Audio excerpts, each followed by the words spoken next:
Your Excellency, the Ambassador of the United States, Honorable Consulate Generals of Thailand and Cambodia, the Director General of the International Buddhist Confederation, Madam Secretary Mahabodhi Temple Management, respected Senior Mahasangha, esteemed guests and dear friends in Dhamma.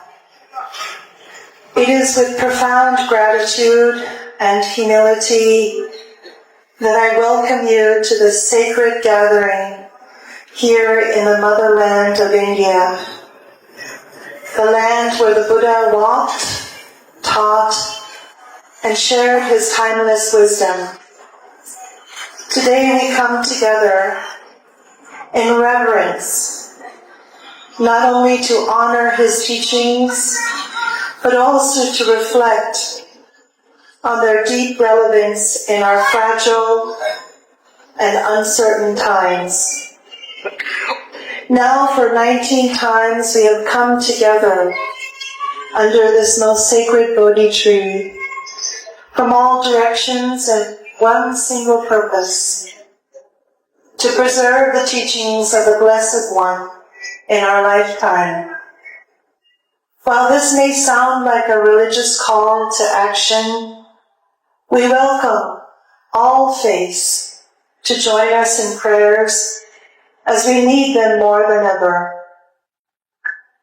While we started with a humble beginning of just 250 participants, today we have close to 10,000 participants from all over the world.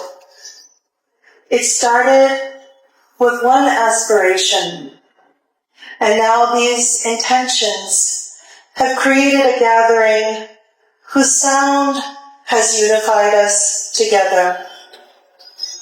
We find ourselves living in a world that feels shaken to its very core.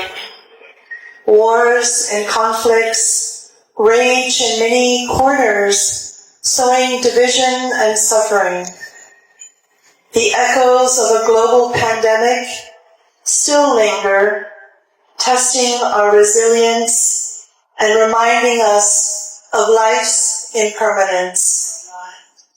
Amid this turbulence, there is an urgent question before us.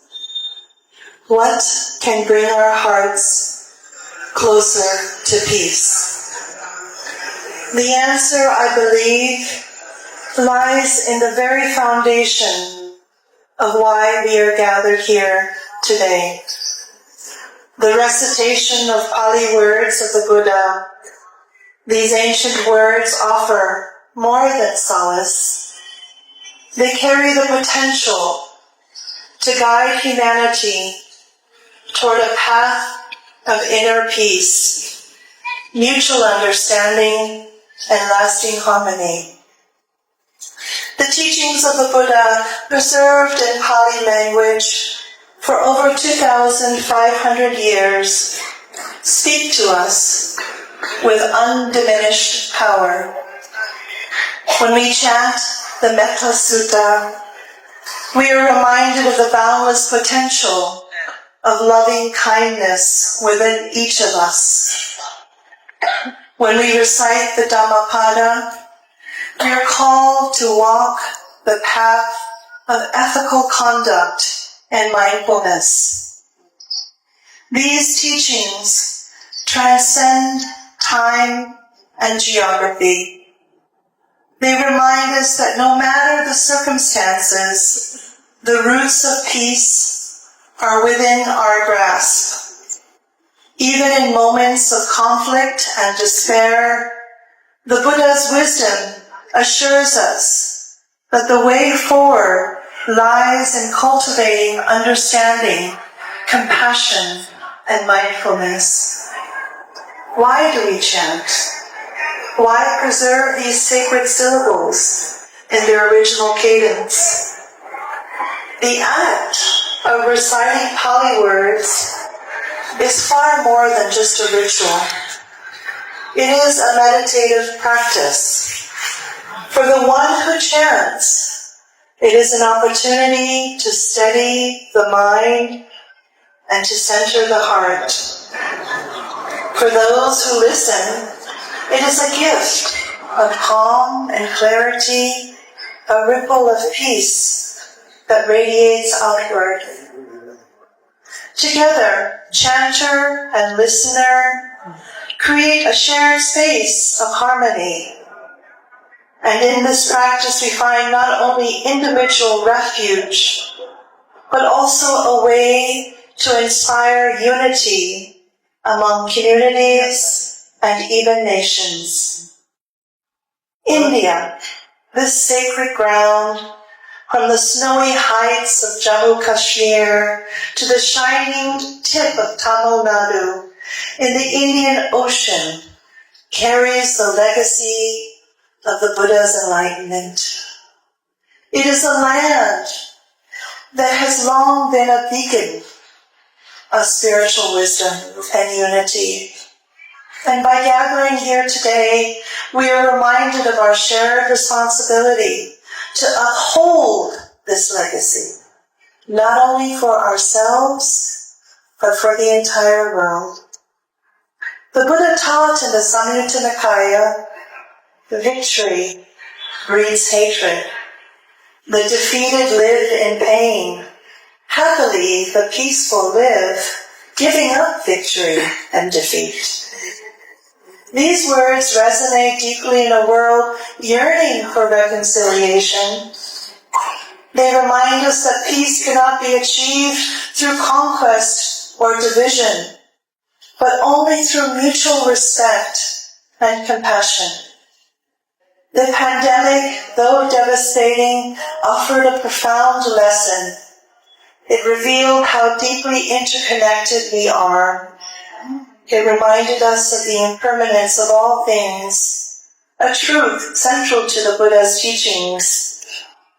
As we rebuild our lives and communities, we must look beyond material recovery to cultivate spiritual resilience. Through the chanting of the Buddha's words, we nourish our hearts and minds. We plant seeds of compassion and wisdom, ensuring that our healing is not only personal, but shared. The presence of our esteemed guests today, representing 27 countries, including the United States, symbolizes the universal relevance of the Buddha's teachings. And for the second year, the Cambodian Sangha have done an incredible job in organizing this beautiful event. Please join me in thanking them, the International Tipitaka Chanting Council, and the Mahabodhi Temple Management for preparing the grounds and beautifying the temple so we can all gather here in such beauty and harmony. For centuries, these countries have preserved and practiced these teachings with devotion, serving as the custodians of this ancient wisdom. The United States, with its growing embrace of the mindfulness and meditation centers, represents the expanding reach of these teachings to new cultures and contexts. Together, our nations have the power to bridge divides by sharing the vibrations of the Pali chanting. We can inspire a global movement of peace and understanding. In the Mangala Sutta, the Buddha describes the highest blessings: to live in a suitable environment, to have done good deeds in the past, and to set oneself on the right course. This is the highest blessing. Today, as we recite these sacred words together, we create that suitable environment. We embody the wisdom of past deeds and set ourselves on the course of compassion and unity. This is our highest blessing, not just for ourselves, but for the world.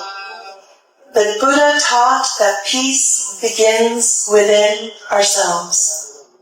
It begins within each of us. And by reciting these ancient words, by living their meaning with sincerity, we honor not only his teachings, but the collective hope of humanity for a more harmonious world. May the blessings of the Triple Gem, the Buddha, the Dharma, and the Sangha be with each of you. And may this gathering inspire peace in our hearts and harmony among nations. Thank you.